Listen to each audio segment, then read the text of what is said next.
use that word. Who says finna?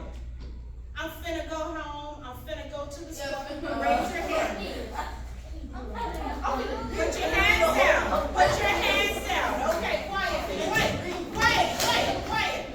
Focus up here.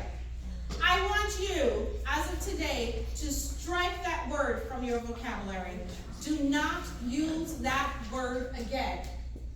The minute someone hears you say that word, it is, for one, it's a slang and it's not a correct word to use. That word, immediately, once I hear you say it, I place you in a box. I place you in a category that says, I can't hire this person because they might use that kind of language, which is ill grammar, bad grammar, sick grammar. Do not use that word finna again. So, instead of saying, I'm finna go to the store, you could simply say, I'm going to the store. How about that? Instead of saying, I'm finna go to school, ladies, focus up here. Instead of saying, I'm finna go to the store, what would you say? I'm going to the store. Yes, instead of telling your boy, man, I'm finna hit you. We don't want to do that, right? So you want to make sure you strike the word finna from your vocabulary. Use intelligent words.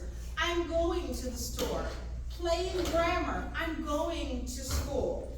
No more I'm finna, because if you say I'm finna and you come on my job, come to my business, and I'm interviewing you, and I ask you, so what do you plan to add to our company?